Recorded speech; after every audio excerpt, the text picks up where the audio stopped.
வணக்கம் மக்களே, சற்றுமுன் கிடைத்த தகவல் ஒன்றை பார்க்க போகிறோம். அதாவது தற்பொழுது கூட்டணி பிளானை மாற்றிய முக்கிய கட்சிகள் தமிழகத்தில் பெரும் பரபரப்பு.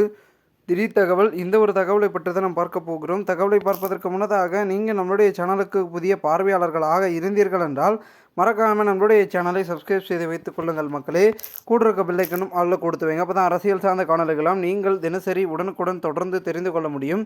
இப்போ வாங்க வீடியோக்குள்ளே போயிடலாம். தற்பொழுது பெரும் விதத்தில் இருந்து கொண்டிருக்கக்கூடிய கட்சிகளாக இருந்த பார்த்திங்கன்னா முக்கிய கட்சிகள் இப்பொழுது கூட்டணி பிளான்களை மாற்றிக்கொண்டிருக்கிறது. இந்த ஒரு சூழ்நிலையில் தற்பொழுது அடுத்தடுத்து திமுகவை நோக்கி படையெடுக்க ஆரம்பித்து விட்டார்கள் முக்கிய புள்ளிகள் என்றே சொல்லலாம். அதாவது தற்பொழுது நேற்றைய முன்தினம் பிரேமலதா அவர்கள் தேமுதிக கட்சியை திமுக கூட்டணியில் இணைத்து கொண்டார். அதன் பிறகு தொடர்ந்து தேமுதிகவுக்கு கூட்டணிக்கான ஒரு பெரும் உறுதுணை கிடைத்து விட்டது போல் அவர்களுடைய கட்சி சூழல்கள் ஏற்றுக்கொண்டனர். அதன் பிறகு தற்பொழுது பெரும் விதத்தில் இருக்கக்கூடிய ஓபிஎஸும் திமுக கூட்டணியை நோக்கி சென்று கொண்டிருக்கிறார் அப்படின்ற பேச்சுக்களும் இருக்கிறது. அதாவது ஏன்னா திமுக கூட்டணியில் தேமுதிக இணைந்த பரபரப்பு அடங்குவதற்குள் ஒரே நாளில் இரு முறை உடன் பார்த்திங்கன்னா மு க ஸ்டாலினை சந்தித்தார் ஓபிஎஸ் அவர்கள். அந்த சந்திப்பின் பொழுது பெரும் விதத்தில் கூட்டணி குறித்து பேச்சுக்களும் பேசப்பட்டது. இதனால் தற்பொழுது பார்த்திங்கன்னா கூட்டணி பற்றி மௌனம் காத்து வந்த ஓபிஎஸ் இன்று திமுகவுக்கு ஆதரவு தெரிவிப்பதாக சொல்லி இயக்கம் ஒன்றுபட வேண்டும் என போராடிய ஓபிஎஸ் அவர்கள் இறுதியாக நிபந்தனையின்றி அதிமுகவில் சேரணும் அப்படின்னு சேர தயாராக இருக்கிறேன் அப்படின்னு சொல்லி இறங்கி வந்தார்.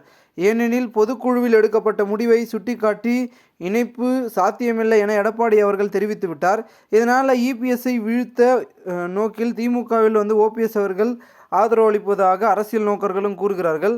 இதனால் பார்த்திங்கன்னா திமுக மீண்டும் ஆட்சி அமைக்க வேண்டும் என்று பார்த்திங்கன்னா திமுக ஆட்சி நன்றாக இருந்தது, நல்ல ஆட்சி அப்படின்றதையும் ஓபிஎஸ் அவர்கள் ஆதரவு தெரிவித்து அந்த கட்சி பக்கம் அவர் சென்று விட்டார்.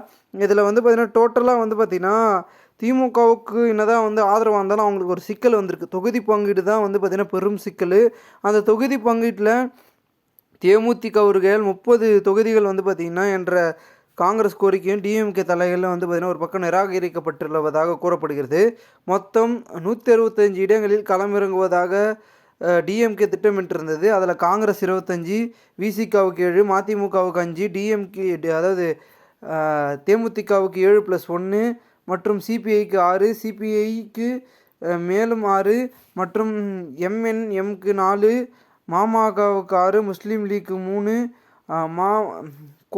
கோமாதேகா என்ற கட்சிக்கு 2, எஸ்டிபிஐக்கு 1, கருணாஸ் தனியரசு, தமிழின் அன்னரசு மற்றும் சுகா முருகவேல் ராஜன் இவங்கெல்லாம் பார்த்திங்கன்னா ஒரு தொகுதிகள் அப்படி இப்படின்னு குறிப்பிட்டு ஒரு பிளானை போட்டு வச்சுருந்தாங்க. இப்போ திடீர்னு பார்த்திங்கன்னா கூட்டணி முடிவுகள் மாறினால கூட்டணிக்கான பார்த்திங்கன்னா அந்த தொகுதி பங்கீட்டிலும் பிரச்சனைகள் வெடித்திருப்பதாக கூறப்படுகிறது.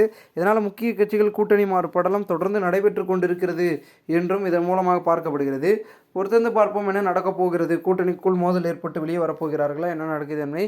மேலும் இந்த ஒரு தகவலை குறித்த பொதுமக்கள் உங்களுடைய கருத்துக்களை கூறுங்கள். இது போன்று நீங்கள் அரசியல் சார்ந்த நிகழ்வுகளாம் தினசரி தெரிந்து கொள்ள சேனலை சப்ஸ்கிரைப் பண்ணுங்கள். நன்றி.